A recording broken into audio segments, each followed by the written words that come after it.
지켜 보호해 주시고 다시 이렇게 저희가 하나님의 말씀 앞에 나오게 해주시니 감사합니다. 주님 말씀에 순종함으로 저희가 진리의 말씀을 올바로 나누어 공부할 때 주께서 약속하신 대로 저희를 부끄럼 당하지 아니하는 하나님의 일꾼으로 세우시고 저희로 하여금 참으로 저희의 소망에 관하여 묻는 자들에게 다 답변할 준비를 갖추게 하시고 또 저희를 통해서 주님의 그 말씀을 많은 사람들에게 때를 얻든지 못 얻든지 전파함은 물론 충성된 자들에게 가르침으로 그들도 하나님의 말씀을 또 많은 사람들에게 알리고 그 말씀을 통해 주께서 꼭 필요한 자들에게 필요한 사역을 허락해 주시기를 간절히 바라옵고 원합니다. 이 시간에 부족한 자에게 맡기신 말씀의 사역입니다. 심히 나약하고 심히 무지하고 또 심히 무능한 줄 주께서 아시오니 약속하신 대로 능하게 하시고 또 주님의 영으로 충만하게 채우심으로 말씀의 사역을 온전히 감당케 하시고 하나님께는 영광이요 우리 모두에게는 큰 유익이 되고 축복이 되도록 특별하게 도와주시옵기를 간절히 바라옵고 참석하지 못한 모든 형제자매님들 어디 있든지 주님께서 돌보시고 동일한 은혜로 주님께서 함께 해주시기를 간절히 간구드리며 이 모든 말씀을 우리 주 예수 그리스도 이름으로 기도하옵나이다. 아멘. 예, 지난 시간에 이어서 오늘은 요한계시록 8장입니다. 요한계시록 8장.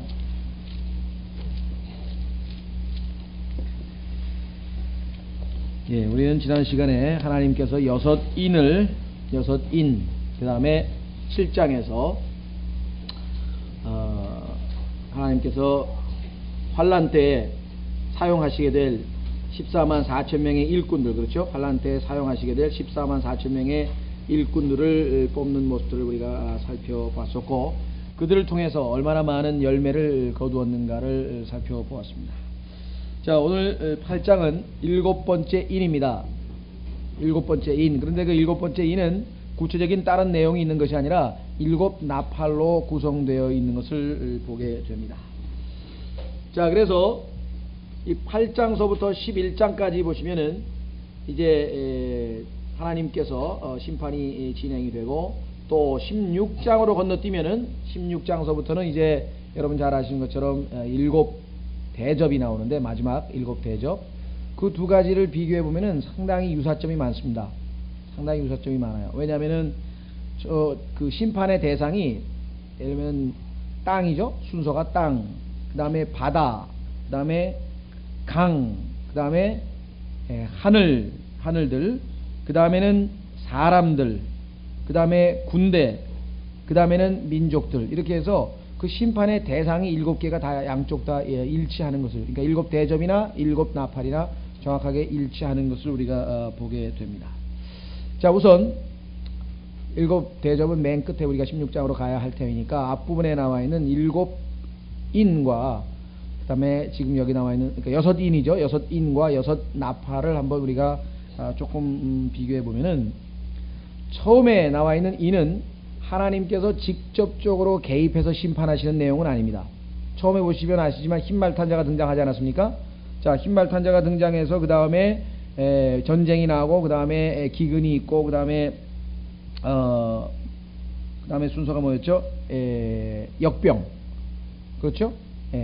그 다음에는 이제 박해가 있고 그 다음에 이제 6번째 인에 가서야 이제 하늘에 그 해가 빛을 잃고 이런 내용이 기록되어 있는 것을 보게 됩니다.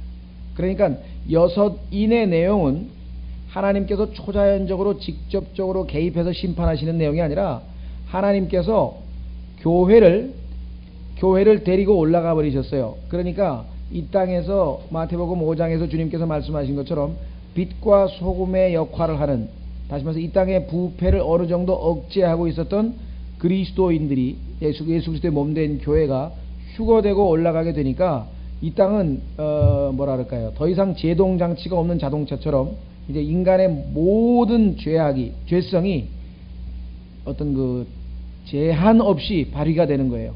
왜냐하면 그때까지만 해도 성령께서 성도들 각자 안에서 역사하시면서 이 땅에 어느 정도 이 악을 막으시는, 악을 좀 이렇게 제재를 가하시는 그러한 상황이었는데, 주님께서 이제 교회가 휴거되고 올라가니까 인간의 야망이라든가 또 인간의 증오심이라든가 인간의 잔인성이라든가 이러한 것들이 그냥 본물 터지듯이 그냥 한꺼번에 다 쏟아져 나오는 그러한 상황에서 일어나는 일들이다 라고 하는 것을 우리가 확인을 해보게 됩니다. 자, 인간은 창세기 11장에서도 그랬지만 인간을 숭배합니다. 그러니까 인간은 영웅을 숭배하는 경향이 있죠. 그래서 우리 북한에 있는 김일성도 이북에서는 거의 신격화됐고요. 그다음에 로마 시대의 이 황제들도 나중에는 다 신격화됐었고요. 히틀러도 뭐 거의 신격화됐었고요. 그렇게 해서 이제 교회가 휴거되고 난 이 땅에는 사람들을 신격화시켜서 드높이는 그러한 일들이 벌어지는데, 그 중에 이제 가장 뛰어난 인물이 적 그리스도라고 하는 인물이 나올 것이다라고 우리는 예측을 했었고요. 자, 그 다음에 전쟁이 이제 사람의 욕심이, 야고보서 4장 4절에 보면은 전쟁의 원인은 사람의 마음 속에 있는 욕심이라고 했는데, 그 욕심이 제동장치가 없이 완전히 폭발하다 보니까 엄청나게 많은 전쟁과 전쟁이 일어나게 될 것을 성경은 말씀하고 있습니다. 그래서 결국은 군사적 충돌이 일어나게 되고, 지금도 지금 뭐 부시 대통령은 뭐 걸핏하면 전쟁을 하려고 하고 지금 곳곳에서 전쟁이 일어나고 있는데, 그때 가면은 얼마만큼 쉽게 전쟁이 일어날 것인가를 한번 생각해 보시면 6장 2절에는 인간의 증오심의 폭발, 그 다음에는 전쟁이 일어나면은 따르는 것은 항상 어느 나라나 마찬가지입니다. 우리 6.25 때도 마찬가지고요. 기근이 따릅니다. 그죠? 굶는 일이 벌어지고, 그 다음에 역병이 생깁니다. 질병이, 위생 상태가 안 좋으니까 질병이 생기게 되고. 자, 그런 상태에서는 통제를 강화하기 위해서 결국은 이제 독재가 들어서게 되고, 그래서 결국은 독재 정부에 따라오지 않는, 즉 적 그리스도의 통치에 순응하지 않는 자들은 박해를 받게 되는 내용이 5번째 인에서 우리가 나왔었습니다. 그래서 6번째에 가면 이제 재앙에 가까운, 처음으로 하늘에서부터 이제 기록하기를 6번째 봉인을 떼니까 지진이 나고 해가 머리털로 짠 상복같이 검게 되고 다른 피같이 되며 하늘의 별들이 무화과 나무가 강풍에 흘리며, 그래서 이제 하늘에서의 기상 이변들은 이제 6번째 인에 가서 겨우 이제 나타나게 되는 것이죠. 자, 그런데 이번에 7 나팔의 특징을 볼 것 같으면은, 7 나팔의 특징을 볼 것 같으면은 단지 하나님께서 내버려 두시는 게 아니에요. 인간들끼리, 너희들끼리 한번 마음대로 최대한으로 너희의 악한 본성을 발휘해서 속된 말로 네 멋대로 한번 살아봐라 하고 하나님께서 손을 떼신 경우가 6개의 인에 의한 재앙이라고 한다면은, 7째 인이죠. 그러니까 6 나팔의 경우에는 하나님께서 직접적으로 매를 드는, 아주 심판을 이제 적극적으로 나서서 행하시는 초자연적인 일들의 심판에 해당된다고 우리가 볼 수가 있습니다. 이와 같은 것을 우리가 염두에 두시고 8장 1절서부터 한번 살펴보려고 합니다. 자, 8장 1절, 그분께서 7째 봉인을 여실 때 하늘이 반 시간쯤 고요하더라. 6째 인까지 지금 쭉 진행이 되다가 7째 인을 딱 여시는 순간에 반 시간, 약 30분 정도의 고요함이 있었는데, 땅이 아니고 하늘이죠. 우리가 생각할 때는 뭐 30분 정도야 뭐 그게 긴 시간이냐 그렇지만은요, 그것은 사람이 생각하기 나름입니다. 그렇죠. 1분이 엄청나게 길 때가 있겠죠. 예를 들면은 물에 빠진 사람은 지금 숨이 꼴까닥 하고 지금 막 넘어가는 판인데, 그 1분이 얼마나 긴지 여러분들이 한번 체험해 보셨습니까? 물속에 빠져가지고 익사 직전의 사람에게 있어서의 1분. 여러분들 체험을 하셨는지 모르겠는데 저는 체험을 한번 했거든요. 기억이 아주 오래됩니다만 하여간 학창시절인 것 같아요. 그 남이섬이라고, 거기에 뭐 MT를 간 건지 대학 시절에 하여간 뭘 갔는데 그냥 무심코 거기에 그 풀장이 있더라고요. 그래서 저는 그냥 깊이가 뭐 깊은지 안 깊은지도 모르고 수영도 할 줄 모르는데 뭣도 모르고 그렇게 내려갔어요. 이게 저 사다리 있잖아요. 사다리 타고 내려갔는데 거기 한 3m쯤 되는 데인가 봐요. 사다리가 있는 거 보니까. 그래가지고 뭣도 모르고 내려가는데 쑥 들어가는데 앞이 안 보이기 시작하는 거예요. 그래가지고 막 정신이 없어가지고 막 오르락내리락 하는데, 사람들은 제가 자연스럽게 내려가서 장난치는 줄 알았대요. 왜냐면 하도 그냥 쓱 내려가니까. 그래가지고 한참 바라보고 장난은 치는 줄 알고 있다가 가만히 보니까 아닌 것 같아서 그제서야 이제 이거 타이어 튜브인가를 집어 밧줄에 묶은 걸 던져가지고 이제 겨우 이제 그걸 붙잡고 나와서, 그다음부터는 제가 물에 아예 안 갑니다. 바다에 가도 저는 물에 안 가요. 바다에 가도 그냥 바닷가에서 이게 그냥 산책만 하지, 이 물에는 하여간 안 가는데. 그러니까 뭐 그 순간이 30초가 됐는지 1분이 됐는지 몰라요. 얼마 길지 않았거든요. 사람들이 보면은 벌써 이 사람이 이게 장난인가 아닌가 보다, 이게 심각하다고 생각했을 때 그 짧은 기간인데도 뭐 엄청나게 길게 느껴집니다. 마찬가지로 뭐 여러 가지가 있겠습니다만 여러분들이 경험했을 때 짧은 시간이지만 엄청나게 길게 느꼈던 그런 시간들이 있었을 것이에요. 만약에 제가 설교를 하다가 한 1, 2분 정도 만약에 멈추고 이 얘기를 중단해버리면 그게 얼마나 긴 시간이 되겠어요? 설교를 하는데 갑자기 1분 동안 이 얘기를 안 하면 그게 얼마나 긴 시간이 될 것인가 한번 여러분들이 한번 생각해 보십시오. 따라서 여기서의 30분이라고 하는 것은 우리가 생각할 때 그냥 절대적인 시간으로 볼 게 아니라 상대적으로 봤을 때에는 하나님의 심판이 착착착착 진행돼 6번째 인까지 나왔다가 갑자기 하늘에서, 그것도 땅이 아니고 하늘에서 30분간의 고요가 흘렀다라고 하는 것은 어떤 의미에서는 굉장히 아주 긴 기간이 아니겠나. 더더군다나 그 이후에 전개될 엄청난 그 재앙을 생각해 보면은 우리가 얘기하는 폭풍전야라 그러죠. 폭풍전야. 태풍의 불기 직전의 고요함 이런 얘기를 많이 하지 않습니까? 예. 폭풍전야라고 할 수 있는 그러한 고요가 아닌가 이렇게 생각이 됩니다. 자, 더더군다나 하늘에서 고요함이 있었는데요. 얼마나 그 하나님께서 앞으로 내리실 여섯 나팔의 재앙이 어마어마하고 두렵고 공포에 질렸으면은 하늘에 있는 모든 존재들이 그냥 입을 벌리고 입 다물고 있는 거예요. 더 이상 말을 할 수 없을 정도의 공포와 두려움이 사로잡았다고 하는 사실을 우리가 한번 확인을 해 볼 수가 있습니다. 성경 곳곳에서 이와 같은 그 폭풍 전야에 대한 고요함이 좀 언급된 곳이 몇 군데 있는데 그 중에 아마 스파냐, 구약 성경의 스파냐서 1장 7절을 보시면 아마 좀 비유가 되지 않을까 싶은데요. 한번 확인해 보겠습니다. 스파냐 1장 7절.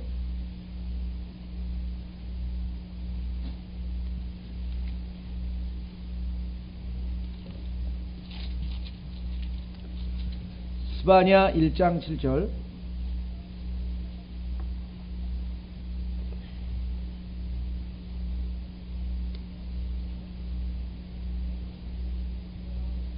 스바냐 1장 7. 너는 주 하나님의 눈앞에서 잠잠할지어다. 왜냐? 이는 주의 날이 가깝기 때문이요 또 주께서 희생물을 예비하시고 자신의 청할 자들을 초대하셨기 때문이니라. 주의 희생의 날에 내가 그 통치자들과 왕의 자녀들과 타국의 의복을 입은 자들을 다 벌하고 또 그날에 문턱을 뛰어넘어 자기 주인의 집에 폭력과 속임수를 가득 채운 자들을 벌하리라. 곧 있게 될 심판 직전에 있어서의 어떤 그 고요함에 대한 언급이 여기도 언급이 되어 있습니다. 하박국 2장에 보면은 땅이여 잠잠할지어다 그랬고요. 이사야서에 보면은 섬들아 잠잠할지어다. 스가랴서 2장에 보면은 모든 육체는 잠잠할지어다. 지금은 하늘에서 약 30분간의 고요함이 있지만요, 그 언젠가는 이 지상에서도 하나님 앞에 모든 피조물들이 다 입을 다물고 잠잠하게 머물러 서야 될 그런 순간이 올 것이라고 성경은 예언을 해 놓고 있습니다. 자, 8장 2절로 갑니다. 계시록 8장 2절. 내가 보매 하나님 앞에 7 천사가 서 있었더니 그들이 7 나팔을 받았더라. 그러니까 7째 이는 내용이 7 나팔이라고 하는 사실을 여기서 확인을 하게 됩니다. 자, 하나님 앞에 7 천사가 서 있다. 천사는 성경에 보니까 섬기는 영이라고 히브리서 1장에 설명을 했단 말이죠. 그런 걸 보면은 아마 이 세상에 있는 모든 것들이 천상에 있는 것의 그림자다. 우리 그런 얘기를 많이 하죠. 자, 지상에 있는 성막도 하늘에 있는 것을 보고 하나님께서 모세에게 설계도를 보여주셔서 그대로 그 모형을 따서 만든 것이라고 하고, 또 하늘에 있는 그 그룹도 지상에 성막 위에 그룹으로 지어서 만들었고, 그러니까 이 지상에 있는 모든 것들은 저 위에 있는 하늘에 있는 것들에 대한 한 모형이다. 이렇게 우리가 생각을 해볼 수가 있을 것 같아요. 그래서 그런지 이 플라톤이라고 하는 히랍 철학자도 그와 같은 얘기를 했습니다. 그러니까 지상에 있는 것은 이건 그림자의 세계고 실체의 세계, 그걸 이제 이데아라고 했는데 이데아의 세계는 저 하늘에 있다. 이렇게 얘기를 했습니다. 자, 어쨌거나 성경에 보면은 그와 유사한 표현들이 몇 개 있는데 에스더 1장 10절에 보면은 뭐 찾으실 건 없을 것 같아요. 여러분들이 에스더서 1장 10절에 보시면은 왕의 이름이 하나 나오죠. 아하수에로라고 하는 왕이 있고 그 왕의 수하에 7 시종장이 있었다. 그래서 그들의 이름이 쭉 열거되어 있습니다. 그래서 그 7 시종장들에게 왕비를 데려오라 이렇게 해서 이제 명령하는 사건이 기록되어 있는데, 거기에 보면은 7 시종장이 왕을 섬기는 모습이 나오는데 7 천사가 하나님의 보좌 앞에서 하나님을 섬기는 것을 아마 그대로 흉내를 낸 것이 아닌가 이렇게 추측이 됩니다. 8장 2절에 내가 보매 하나님 앞에 7 천사가 서 있더니 그들이 7 나팔을 받았더라. 자, 7 나팔의 재앙을 보시면은 7 나팔의 재앙은 8장서부터 11장으로까지 되어 있습니다. 그 중에 10장서부터 11장 14절까지인가요? 일부에는 또 지난번 7장처럼 중간에 들어가는 삽입 내용이 하나 들어가 있다. 자, 이 8장에서 11장까지의 이 하나님께서 7 나팔을 보면은 재앙의 내용은 아까 말씀드린 것처럼 땅과 바다와 그다음에 강물과 뭐 사람과 군대 등등 아주 다양합니다. 여러 종류의 모든 피조 세계가 다 타격을 입게 되는데 이것이 이 4종류, 다시 말해서 7 나팔은 4와 3으로 나뉘어져요. 그러니까 첫째 나팔, 둘째 나팔, 셋째 나팔, 넷째 나팔까지가 한 묶음으로 되어 있고 그 다음에 나머지 3 나팔이 또다시 한 묶음으로 되어 있어요. 성경을 보면은 7이라고 하는 숫자가 나올 때마다 3과 4로 나뉘든지 4와 3으로 나뉘든지 이것은 성경의 기본 원칙입니다. 주기도문을 봐도 우리가 일반적으로 얘기하는 주기도문, 그건 제자들의 기도문이지만요. 거기에도 봐도 하나님께 대한 기도가 나오고 인간과의 기도가 나오는데 그것도 4와 3인가요? 나뉘어지죠. 또 계시록의 7교회도 보면은 처음에가 4교회고 뒷번째가 3교회죠. 2장에 4교회가 나오고 그다음에 3장에 가서 4대 교회부터 3교회가 나오고 그렇죠? 예. 그래서 예수 그리스도의 초림까지가 4000년이고 그 다음에 교회 시대가 2000년이고 천년왕국이 1000년이고 그래서 역시 또 4와 3으로 나뉘어진다. 성경에서 7이라고 하는 숫자는 4와 3으로 나뉘든지 6과 1로 나누든지 하여간 그 나누는 그 기준들이 몇 가지 있는데 요번에도 7가지 재앙이 4와 3으로 나누어지는데 특징은 뭐냐? 처음 4번째 재앙은 물질 세계에 대한 심판으로 되어 있습니다. 물질 세계. 그 다음에 나머지 3번째 재앙은 영적인 것들이 첨가돼요. 그래서 지하에서 지옥의 문이 열리면서 영적인 존재들이 지하로부터 올라오는 내용이 5번째 나팔서부터 나옵니다. 그러니까 첫 번째부터 4번째 나팔까지의 경우에는 한 묶음으로 물질 세계에 대한 심판이 언급되어 있다. 구체적으로 이제 살펴보겠습니다만은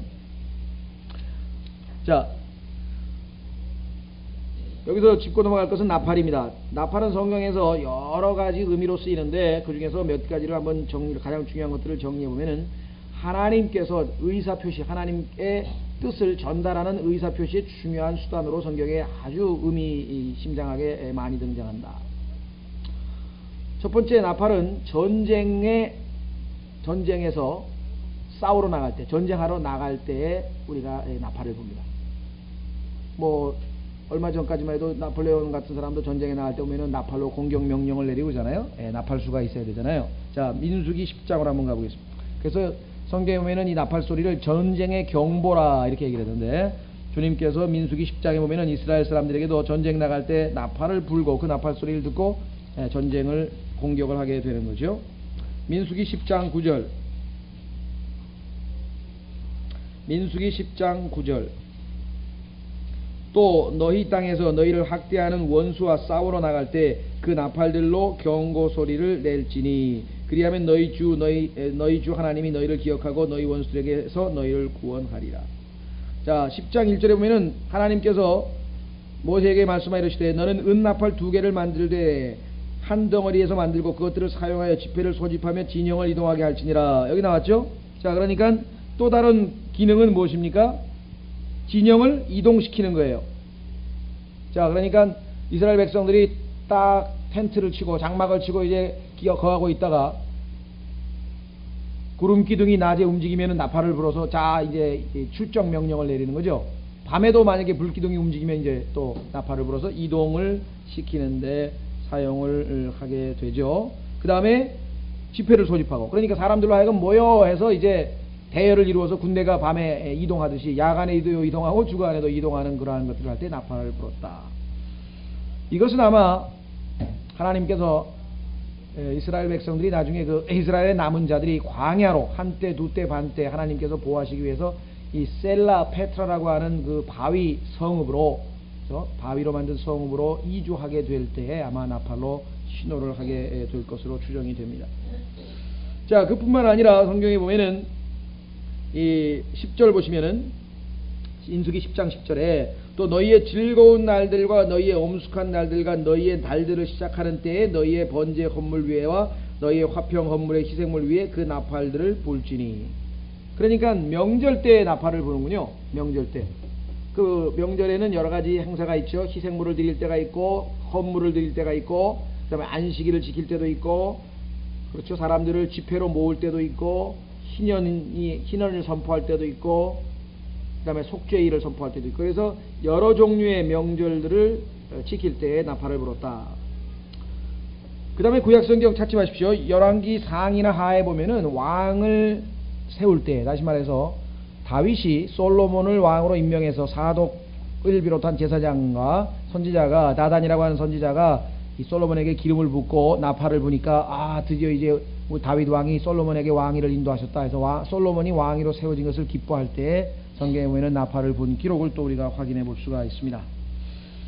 다섯 번째로 나팔에 관해서 성경에서 찾아보기는 출애굽기 19장에 보면 하나님께서 하늘에서 강림하실 때 나팔 소리가 들려왔다라고 하는 기록이 있고요. 그래서 이 나팔 소리는 하나님의 임재에 따라서 두려움, 나팔 소리가 들려올 때는 사람들에게 두려움을 가져오는 것으로 나와 있습니다.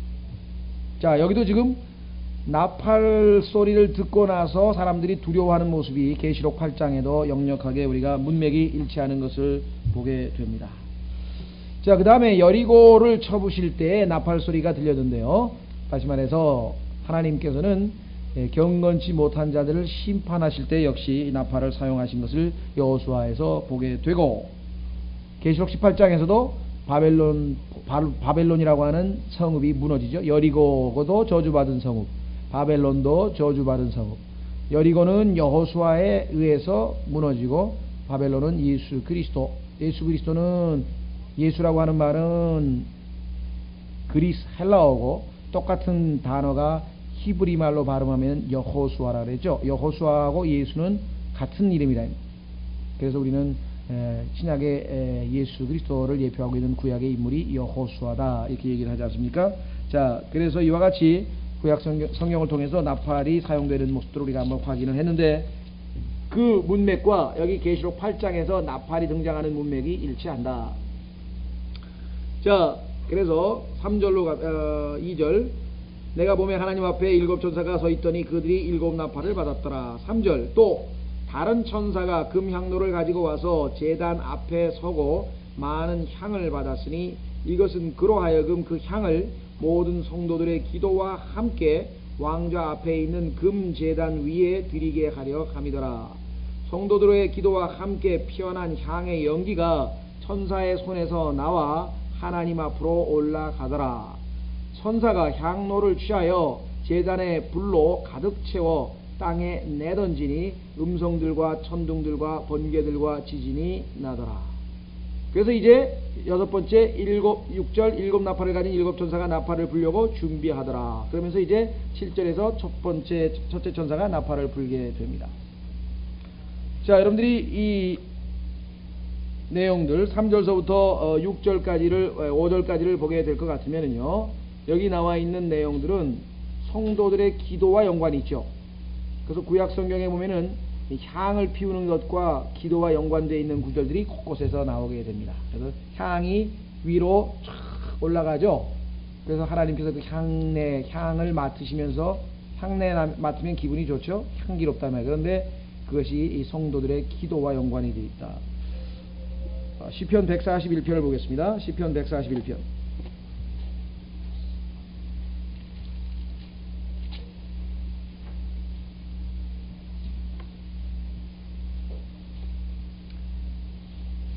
시편 141편 1절과 2절에 보시면 역시 모든 우리의 기도를 향에다가 비유하는 것을 보게 됩니다.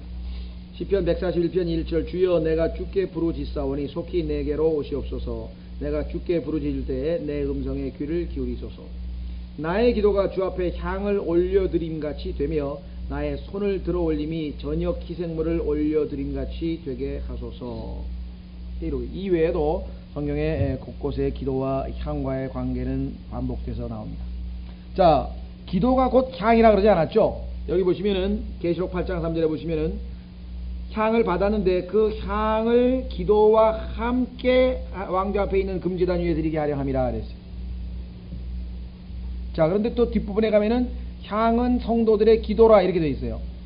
그러니까 문맥에 따라 잘 보셔야 돼요. 성도들의 기도일 때도 있고 기도 플러스 향은 다른 것이 있을 수 있는데 여기서는 지금 다름 아닌 예수 그리스도께서 십자가에서 죽으심으로 말미암아 하나님 앞에 희생 제물로 자기 자신을 드린 것이죠. 그러니까 우리가 기도할 때 늘 예수 그리스도의 이름으로 기도하옵나이다 이렇게 하는 이유는 우리의 기도가 하나님 앞에 흠양되어지려면은 예수 그리스도라고 하는 예수 그리스도의 죽음이라고 하는 향이 죽음의 향이 거기에 더하여질 때, 다시 말해서 예수 그리스도의 공로로 말미암아 우리가 하나님 앞에 기도할 수 있는 거죠. 죄인의 기도는 하나님께서 안 받으신다 그랬잖아요. 그러니까 예수 그리스도로 말미암아 우리가 의롭게 된 그 자격을 갖춤으로 우리가 하나님께 기도할 수 있게 되는 것입니다. 자, 그래서 여기 보시면은 그 향은 어디에다가 지금 태우냐면은 향로. 자, 5절 보십시오. 5절에 보시면 향로를 취하여 제단의 불로 가득 채워 땅에 내던지니 음성들과 천둥들과 번개들과 지진이 나더라. 자, 구약에서 하나님 앞에 그 향을 피울 때에는 어떻게 하냐면요, 여러분 잘 아시는 거 지성소가 있죠. 그 지성소 안에 언약궤가 있는데 거기는 1년에 단 한 번 속죄일에 들어가게 됩니다. 7월 10일 날 속죄일에 들어가게 되는데 그 앞에 보면은 여러분 잘 아시는 것처럼 오른쪽에 뭡니까? 옛날엔 진설병이라 그랬죠. 하여간 전시하는 빵 12개, 12지파를 의미하는 빵 12개가 있고, 왼쪽에는 이제 금 등잔대가 있고, 거기에 이제 불이 성령을 예표하는 것이 말씀과 성령이죠. 빵과 기름이 거기서 타오르고 있고, 그게 없으면 어둡죠. 말씀과 그렇죠? 성령이 없으면 어두울 수밖에 없는 게 우리의 영적 생활입니다. 그래서 그 안이 이렇게 비추게 있고, 그 앞에 보면 이제 향단이 놓여 있어요. 여기 나와 있는 것처럼. 그런데 그 향단에서 향로, 다시 말해서 향단은 이렇게 제단처럼 되어 있는 거고, 향로는 그 안에 이제 우리가 들고 다닐 수 있는 이동식이죠. 그 향로를 들어다가 이제 향을 피우는데, 그 향을 피우는데 사용되는 숯불이 있어야 될 거 아니에요. 숯이 있어야 되는데 그 숯불을 어디에서 취하느냐? 성경에 보면은 앞에서 번제단, 즉 처음에 제물을 잡아가지고 다 각을 떠서 불 태워서, 그렇죠? 태웠던 그 제단의 불을, 여기 나와 있죠. 예, 제단의 불로 가득 채워 땅에 내던진다 이렇게 되겠습니다. 자, 그래서 우리는 이 금향로, 여기 나와 있는 5절의 금향로는 구약시대의 속죄일에 들어갈 때 대제사장이 향로에다가 제단의 불을 담아다가 향을 거기다 놓으면 향이 탈 거 아니겠습니까? 그 타는 향내를 하나님 앞에 향기롭게 올려드리기 위해서 지성소 안으로 가지고 들어갔었던 것입니다. 그런데 제단이라고 하는 것은 뭐냐면, 늘 얘기했지만 번제단은 그 규격이 5큐빗이라 그랬죠? 5/5. 그래서 죽음을 예표한다. 그래서 그 번제단이라고 하는 것은 한마디로 얘기하면 지옥을 예표하는 겁니다. 지옥. 그런데 그 번제단은 아침 저녁으로 불이 꺼지면 안 돼요. 항상 타올라야 돼요. 그러니까 우리 유대인들에게는 자신들이 그렇게 하나님으로부터 심판을 받아서 영원한 불못에서, 지옥불에서 영원토록 불타오르는 형벌을 받아야 되는 자들인데, 자신들을 대신해서 누가 계속 타고 있습니까? 계속해서 짐승들이 타고 있다는 것이에요. 그 짐승들은 다름 아닌 어린 양 되신 예수 그리스도를 예표하는 것을 우리가 알 수가 있습니다.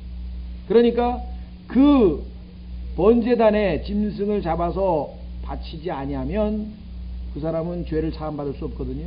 다시 말해서 그 번제단에서 희생제물로 드려지신 예수 그리스도를 받아들이지 않는 사람의 경우에는 자신이 그렇게 영원토록 불못에서 고통을 당할 수밖에 없는 것입니다. 그래서 그 번제단이라고 하는 것은 두 가지를 의미해요. 그 번제단에서 짐승을 바친 사람의 경우에는 구원을 예표하지만, 그 예수 그리스도를 거부하고 그 번제단에다가 희생제물을 바치지 않는 자들에게는 영원한 지옥을, 그들의 형벌을 의미하는, 저주를 의미하는 그러한 것이라고 우리가 알 수가 있습니다. 자, 그래서 여기는 뭐예요?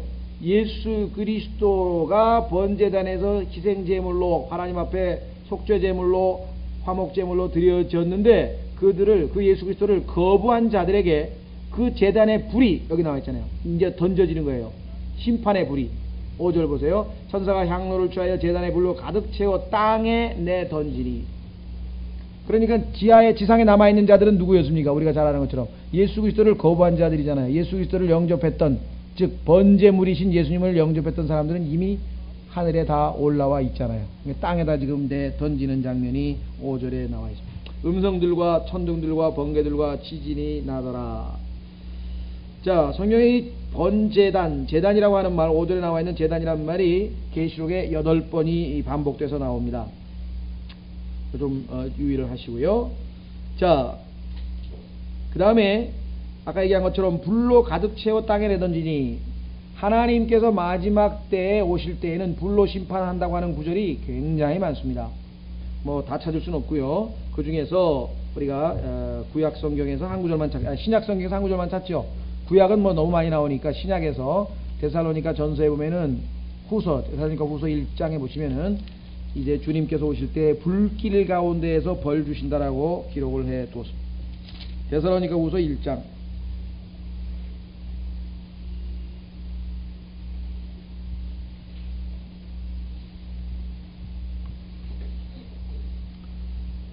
데살로니가 1장 6절에 보시면요. 데살로니가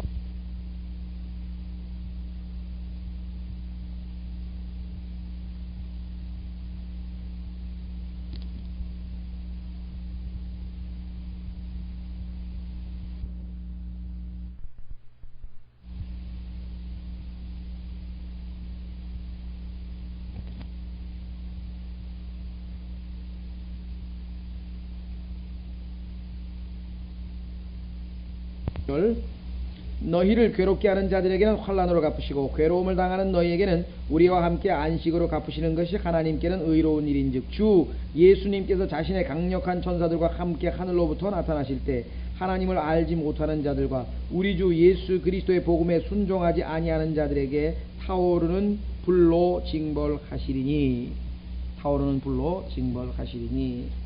그 성경에서 하나님의 보좌로부터 나오는 불은 항상 심판을 의미하는 것을 우리가 성경 곳곳에서 읽을 수가 있습니다.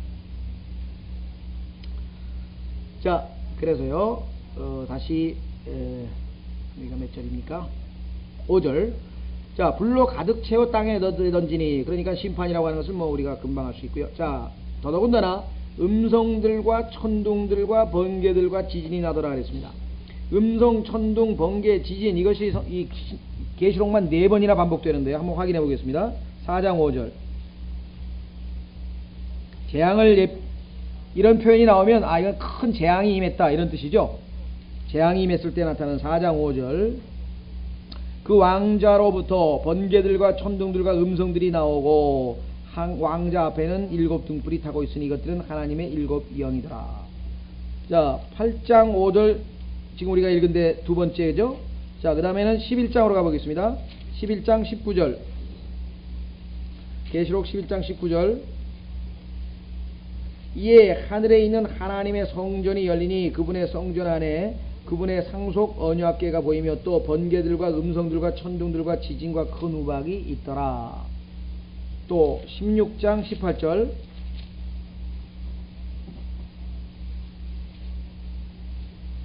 음성들과 천둥들과 번개들이 있고 또 큰 지진이 있어 얼마나 크고 강력한지 사람들이 땅 위에 있은 이래로 그와 같은 지진이 없었더라.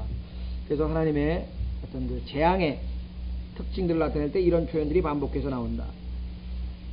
우리는 다시 계시록 8장 6절로 갑니다. 7 나팔을 가진 7 천사가 나팔을 불려고 준비하더라. 아까 말씀드린 것처럼 7 나팔을 부는데 4번째 나팔을 불고 나서 이제 5번째 나팔을 불 때 보면은요, 5번째 나팔을 불 때 보면은 그 사이에 4번째와 5번째 사이에 13절 보세요.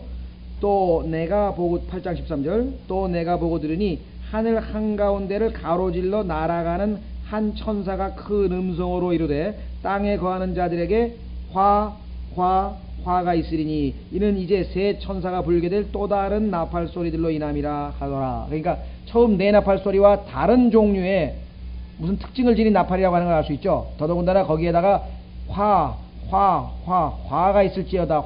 이게 훨씬 더 아주 심각한 내용의 재앙이라고 하는 것을 우리가 알 수가 있습니다. 자, 그러면 한번 좀 비교를 해보겠습니다. 처음 4개와 나머지 3개. 4개와 3개의 차이점은 무언가? 첫 번째는요. 첫 번째는 7절에 보면 첫 번째 나팔, 8절에 보면은 두 번째 천사가 나팔을 불고, 10절에 가면은 셋째 천사가 나팔을 불고, 12절에 가면은 넷째 천사가 나팔을 붑니다. 그러니까 속도가 빠르죠. 축축축축 진행이 됩니다. 그렇죠? 네 번째 나팔까지는 속도가 지금 계속해서 아주 연관성 있게 축축축축 진행이 돼요. 그리고 길게 묘사된 게 별로 없어요. 짤막짤막하게. 예를 들면 네 나팔을 단 7절, 성경에 7절로 설명을 했어요. 절수가 네 나팔 부르는데 그 내용이 절수가 7개밖에 안 되는데, 나머지 세 나팔에 대해서는 10장에 물론 삽입절이 들어가지만 총 한 50절 넘는 자세하게, 그러니까 굉장히 다섯 번째 나팔부터는 화가 있으리라, 화라고 하는 표현이 나오면서부터 내용이 굉장히 자세하게 나온다고 하는 특징을 우리가 확인을 해보게 됩니다. 자, 그 다음에 첫 번째, 두 번째, 세 번째, 네 번째는 아까 물질에 대한 심판이라 그래가지고 처음에는 땅, 그 다음에 바다, 강물, 그 다음에 하늘 이렇게 돼 있잖아요.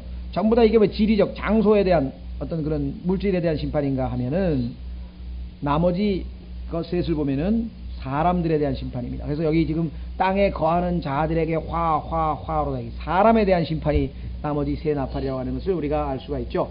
그러니까 하나님께서 지으신 모든 피조물이 만물의 영장인 맨 마지막에 인간에 이르기까지 전부 다 하나님의 진노의 심판의 대상이 되는 무시무시한 상황이라고 우리가 확인을 해보게 됩니다. 자, 그래서 또 조금 보완해서 설명하면은 첫 번째 네 나팔의 경우에는 생명이 존재하게 되는 그 주변 환경들이 심판을 받는 거죠. 그러나 나머지 세 나팔은 그 생명 자체를 하나님께서 심판하시는 것이다, 이렇게 또 표현할 수 있겠죠. 어쨌거나 넷과 셋이 구별된다고 하는 것을 좀 기억을 하시고요. 자, 그래서 우리는 8장 7절에 첫 번째 나팔로 들어갑니다. 첫째 천사가 나팔을 불매 피 섞인 우박과 불이 나와서 땅 위로 쏟아지니 나무의 3분의 1이 타버리고 푸른 풀이 다 타버리니라. 어떤 분들의 경우에는 어떻게 피 섞인 우박이, 그럼 하늘에서 정말 피 섞인 우박이 내렸다는 소리냐? 더더군다나 우박은 일종의 얼음과 같은 건데, 그렇잖아요? 찬 건데 거기다가 또 불이 나온다. 이게 도대체 앞뒤가 맞는 얘기냐? 그렇지만 과학적으로 실제적으로 가능하다는 얘기입니다. 이게 역사적으로 보면 1819년에 뭐 많지만요, 1819년에 그 로스라고 하는 선장이 그 자기가 배를 타고 가다가 지역이 정확하게 모르겠습니다만 베핀이라고 하는 그 만, 우리 그 치면 쏙 들어간 바다에 쏙 들어간 것을 만이라고 그러잖아요. 멕시코 만 뭐 이럴 때 그 베핀이라고 하는 만에서 하늘에서 붉은 눈이, 빨간 눈이 내려오는 것을 목격한 것을 기록을 했습니다. 1778년에는 세인트 버나드라고 하는 산에서 그 붉은 눈이 덮여 있는 것이 목격이 됐습니다. 그 이후에 피레네 산맥은 어디냐면요, 프랑스하고 스페인, 유럽의 프랑스와 스페인의 국경이 이렇게 가로질리는 산맥이 피레네 산맥인데 거기에서도 붉은 빨간색 눈이 덮여 있는 것을 확인을 했습니다. 더 옛날로 가면은 로마 시대 초창기에 키케로라고 하는 유명한 철학자가 있었는데, 네로의 스승이라고 해서 좀 유명한 사람이죠. 아주 악질 그 네로의 스승이라고 하는 키케로라고 하는 이 사람의 기록에 따르면은 하늘에서 붉은 피가 비로 피비죠. 그러니까 피비. 피로 된 비가 내렸다는 사실이 원로원에 보고되었다고 그렇게 기록이 되어 있습니다. 그래서 그 로마의 근처에 있는 아트라투스 강이 완전히 뻘건 그런 핏물로 흘러갔다라고 기록이 되어 있고요. 그 외에도 프랑스의 리옹, 그 다음에 이탈리아의 제노와, 그 다음 미국의 아리조나라든가 이런 지역에 하늘에서 붉은색 피와 같은 비나 눈이 내렸다고 하는 기록이 있습니다. 그런데 이것은 성경에도 이미 우리는 이상할 게 하나도 없죠.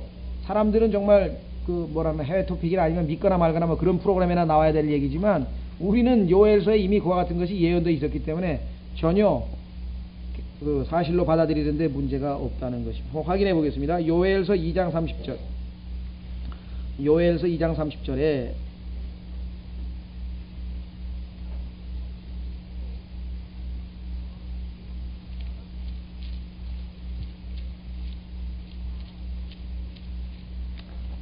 기록하기를 하늘들과 땅에서 이적들을 보이리니 곧 피와 불과 연기 기둥이로다. 피와 불과 연기 기둥이로다. 자, 그 다음에 이제 우박과 불이 어떻게 동시에, 우박은 하늘에서 내려오는 얼음덩어리인데 그게 어떻게 불과 연관이 되어 있느냐. 뭐 땅에 떨어지면서 마찰열로 있을 수 있다는 얘기도 있지만요, 실제적으로 제가 과학적 지식은 뭐 부족합니다만은 전기가 발생하는 원인과 우박이 만들어지는 원인은 기상학적으로 똑같다 그래요. 그러니까 가열된 공기 덩어리가 수증기로 포화가 된 상태에서 높은 곳으로 올라가서 찬 공기, 한냉전선하고 부딪히게 되면은 순간적으로 열을 빼앗기게 돼서 이 우박이 만들어지는데, 그때 빛이, 전기가 발생한다. 그래서 이 빛과 열, 그 다음에 뭐랄까, 추위, 차다 이거죠. 찬 것과 그 다음에 어두움은 짝을 이루어서 이 기상현상에서 흔히 나타난다, 이렇게 얘기를 합니다. 성경에 보면은 열이라고 하는 것은 하나님의 임재가 타오르는 것이죠. 그래서 하나님께서 구름 기둥뿐만 아니라 불 기둥으로도 자기 자신의 임재를 나타내셨죠. 때로는 그 하나님께서 그 불이라고 하는 것이 단순한 하나님의 임재가 아니라 진노하시는 하나님의 임재로 나타나는 경우가 종종 있다. 반면에 차다고 하는 것은 하나님께서 그분의 임재를 거두어 가시는 것이, 하나님의 임재가 없어져 버리는 것으로 묘사되기도 하는데요. 그래서 그냥 이 우박과 불은 우리가 생각할 때 상식적으로 생각하는 것과는 달리 동시에 발생될 수 있는 현상이다, 이렇게 얘기를 합니다. 그래서 여기서 과학적으로도 아무 문제가 없다는 것을 우리가 확인을 해보게 됩니다. 그 출애굽기에도 실제로 그런 기록이 있었죠. 한번 확인해 보겠습니다. 출애굽기에 보면은 우박이 떨어졌는데 불이 거기에 같이 있었던 것을 보게 됩니다. 출애굽기 우박 재앙이 9장 23절. 자, 9장 23절에 보시면은요, 모세가 하늘을 향하여 자기 막대기를 내밀매 주께서 천둥과 우박을 보내시니 불이 땅 위에서 달려나가더라. 보세요. 불이 땅 위에서 달려나가더라. 주께서 우박을 이집트 땅 위에 내리시매 우박이 심히 맹렬하게 떨어지고 불덩이가 우박에 섞여 떨어지니 이집트가 국가가 된 이래로 온 이집트 땅에 그와 같은 것이 없었더라. 이집트가 뭘 예표한다고 했습니까? 세상을 예표하고, 하나님께서 구약에서 한번 심판했던 것은 우리가 잘 아는 것처럼 역사는 반복된다 그랬죠. 그래서 전도서 3장 15절에 보면 과거에 있었던 것과 현재 있는 것과 미래에 있게 되는 것, 그것이 같은 것이라고 하는 것을, 역사의 반복에 대해서 이미 전도서에서 하나님께서 기록을 해 놓으셨다. 자, 그래서 우리는 다시 8장 7절로 갑니다. 그래서 어떻게 되느냐, 8장 7절에 땅 위에 쏟아지니 나무의 3분의 1이 타버리고 푸른 풀이 다 타버리더라. 풀은 다 타버렸고 나무는 3분의 1이 타버렸네요. 자, 그래서 우리는 7장에서 하나님께서 손대지 말라고 명령했는데 그 명령이 이제 끝났다고 하는 것을 확인해 볼 수 있죠. 7장 1절 보십시오. 7장 1절부터 3절에 보면은 하나님께서 천사에게 시켜서 뭐라고 했냐면은 손대지 말라 그랬어요. 7장 1절 이것들 후에 내가 보니 내 천사가 땅에 내 모퉁이에 서서 땅의 사방에 네 바람을 붙잡아 바람으로 하여금 땅에나 바다에나 어떤 나무에도 불지 못하게 하더라. 또 내가 보니 살아계신 하나님의 인을 가진 다른 천사가 동쪽으로부터 올라와 땅과 바다를 해할 권능을 가진 네 천사에게 큰 음성으로 외치며 이르되 우리가 우리 하나님의 종들의 이마 안에 인을 칠 때까지 땅이나 바다나 나무들을 해하지 말라. 그런데 지금은 뭐예요? 나무가 3분의 1이 해함을 입었고 풀은 다 타버렸다 이 말이죠. 그렇죠? 그러니까 7장에 나와 있는 그 금지령이 해제된 것을, 하나님께서 금지했던 것이 해제된 것을 우리가 확인을 해볼 수가 있습니다. 그렇죠? 예. 자, 그래서 결국은 엄청난 재앙이 지금 임하는데 요즘에 글쎄요, 지금 제가 알기로는 아마 아마존에 있는 그 열대림이 상당히 훼손이 돼가지고 우리가 지구가 가지고 있는 산소의 상당량이 지금 아마존 열대우림에서 나무들이 뿜어내는 산소의 양이거든요. 그 지구의 허파라 그래요. 이 지구의 허파가 어디냐면 아마존 지역에 있는 열대우림 이 나무들에서 산소가 나오는데, 그거를 이 화전민들이, 다시 말해서 농지로 개간을 해가지고 이 소위 말하면은 토지를 이용을 하려고 엄청나게 고의로 불을 질러가지고요, 불 한 번 지르면 막 2달, 석 달 타는 거 아시죠, 여러분들? 미국 같은 거 일주일 타지만 미국의 일주일이 아니에요. 여기는 완전히 막 2달, 석 달을 타요. 그래서 뭐 예를 들면 뭐 충청남도 같은 면적을 막 한 달 타면 다 없어져요. 충청남도가 아예 없어지는, 나무가 그만큼 심어놓은 나무가 다 없어지는 경우가 많아요. 그 다음에는 이제 벌목, 몰래 그 벌목하는 그 회사들이 들어와서 돈벌이 하기 위해서 또 엄청나게 뭐 어디서 베는지도 찾아낼 수도 없어요. 엄청나게 그 넓은 지역이 다 이 밀림으로 되어 있기 때문에. 그래서 그와 같은 것 때문에 지금 손상을 입어서 지구에 뭐 기상재해 발생을 비롯한 여러 가지 원인 제공을 하고 있는데, 전 지구의 3분의 1의 나무가 타버리면 어떻게 되겠습니까?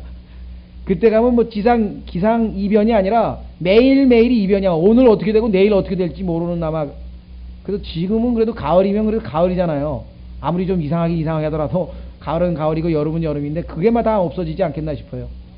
엄청난 재앙이 아마 있게 될 것을 여기서 우리가 이미 보게 됩니다. 8절에 두 번째 천사가 나팔을 불매 불붙는 큰 산과 같은 것이 바다에 던져지니 바다의 3분의 1이 피가 되고.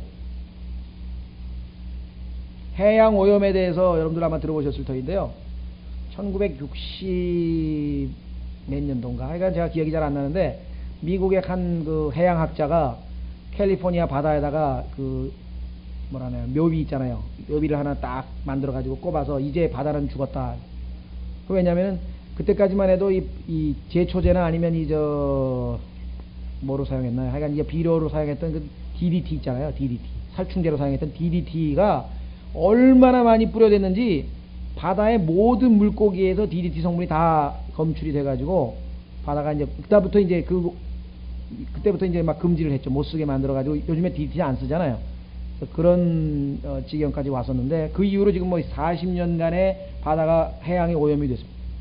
그래도 아직은 우리가 바다에서 나는 거를 뭐 옛날보다는 뭐 불순물이 많이 생기지만 그래도 뭐 꽁치도 먹고 먹잖아요. 갈치는 비싸서 못 먹고 꽁치만 먹지만 하여간 먹기는 먹잖아요. 근데 이때 되면은 이게 마지막 인간에게 있어서 식량을 댈 수 있는, 그러니까 다시 말해서 인류가 인구 증가가 되는데 그거를 보완하기 위해서 어떤 식량을 보완하려고 하는 가장 기대주가 뭐냐면 이게 바다거든요. 바다 양식을 통해서 이게 인류의 어떤 생존이 달려 있는 건데, 이게 뭐 완전히 다 오염되면 뭐 식량 문제는 뭐 심각하겠죠. 자, 그래서 어쨌거나 뭐 이런 문제들은 여러분들이 상식적으로 자, 큰 산이라고 했는데 뭐 성경에서 우리가 굳이 찾을 필요도 없이 화산 폭발도 이와 유사한 현상이겠죠. 그래서 우리가 자연 현상이라고 볼 수도 있는데, 사실은 하나님께서 직접 개입하시는 것으로 보는 게 더 좋겠다. 왜냐하면 아까 초자연적인 개입이 주로 많이 일어난다고 했었기 때문에. 자, 한번 확인해 보겠습니다. 신명기 4장에 보면은 불타오르는 산의 모습이 나와요. 신명기 4장 1절, 11절.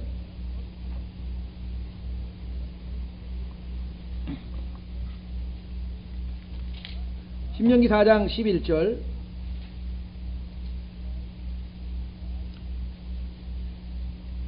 너희가 가까이 나와 산 밑에 서니 호렙산에서 그 산에 하늘 한가운데까지 불이 붙고 어둠과 구름과 흑암이 덮였는데 주께서 불 가운데서 너희에게 이르시되 오직 음성뿐이므로. 자, 그래서 이 하나님께서 초자연적으로 산에 불이 붙게 하신 내용을 우리가 확인했기 때문에 아마 이 둘째 천사가 부른 두 번째 나팔도 아마 그와 같은 것이 아니겠는가, 이렇게 우리가 추정을 하게 됩니다. 자, 그 다음에 바다가 피가 됐다고 하는 것은 여러분들 뭐 나일강이 피가 되면은 뭐 당연히 바다도 피가 될 수 있는 것이겠죠. 성경 곳곳에서 강과 물들이 피가 된 내용, 특히 출애굽기에서 여러분들이 확인을 해 보실 수가 있습니다. 자, 9절입니다. 또 바다에서 생명을 가진 피조물의 3분의 1이 죽고 배들의 3분의 1이 부서지더라.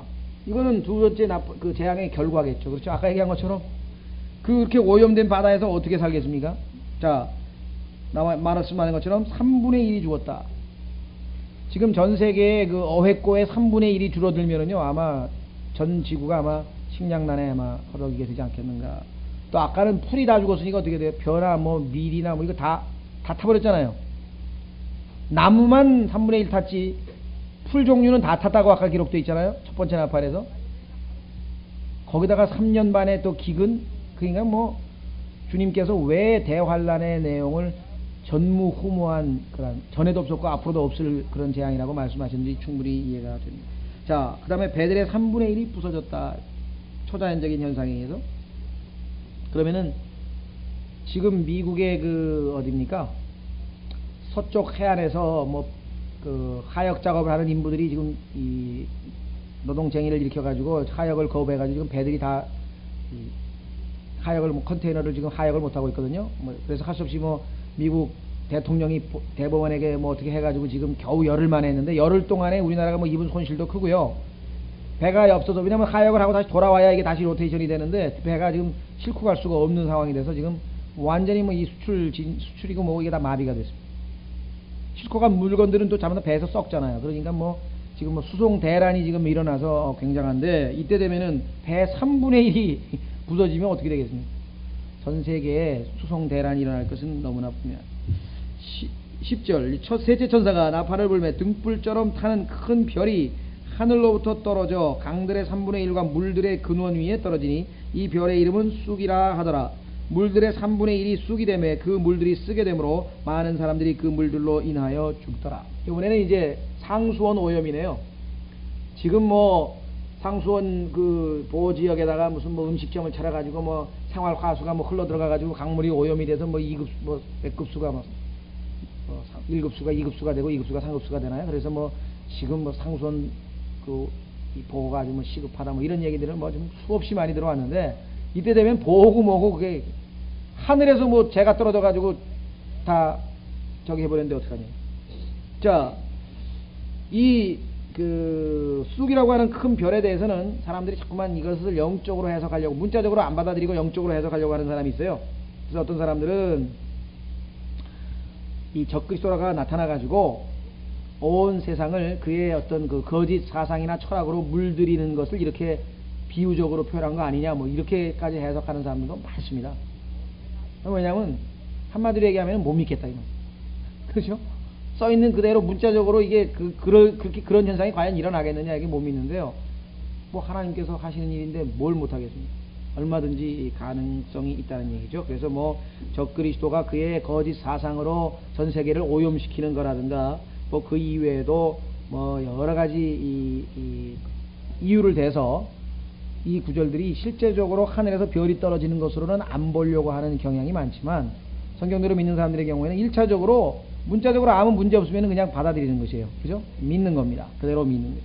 그래서 저희는 일단 여기 나와 있는데 하나님께서는 저 높은 하늘에 쑥이라고 이름하는 별이 있다는 사실을 알고 계신다. 왜? 성경에 기록하기를 하나님께서는 하늘에 있는 모든 별들의 수를 세시고 이름을 다 부르신다고 그랬거든요. 자, 시편 147편 4절. 어려울 게 없다 이게 하나님께는. 왜?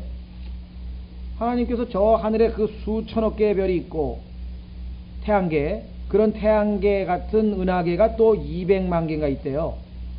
어떻게 그런 걸 다 계산하는지 모르겠는데 수천억 개의 별을 가지고 있는 태양계가 우리가 살고 있는 우주고 그 다음에 그런 태양계가 또 200만 개가 존재하는 게 지금 이 우주라고 하는데 그 별들을 하나님이 다 세신다. 시편 147편 4절.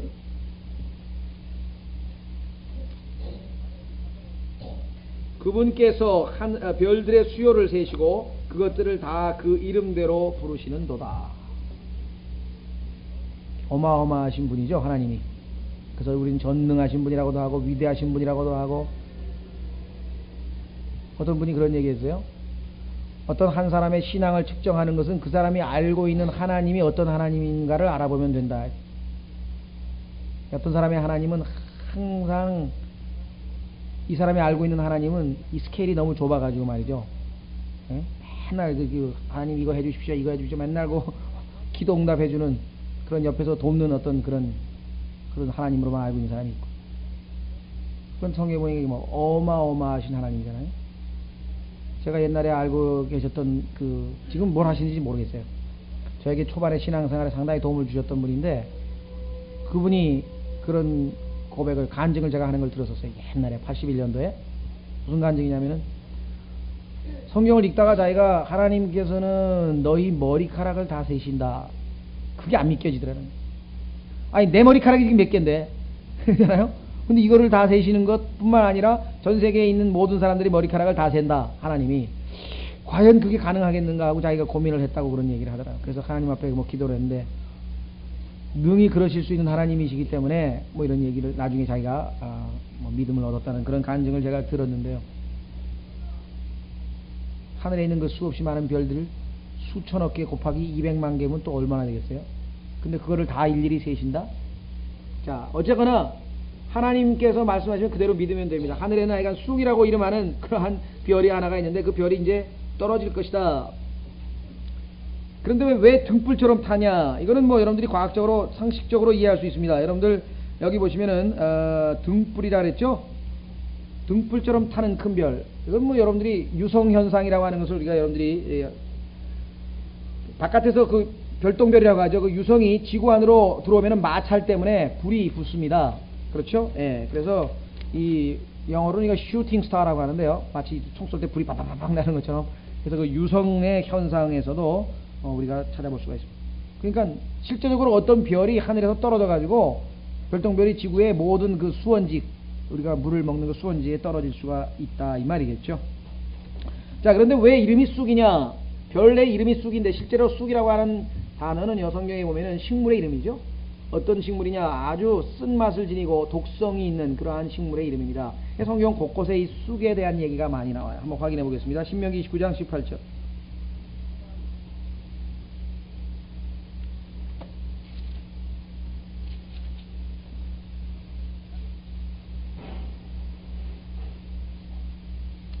신명기 29장 18절.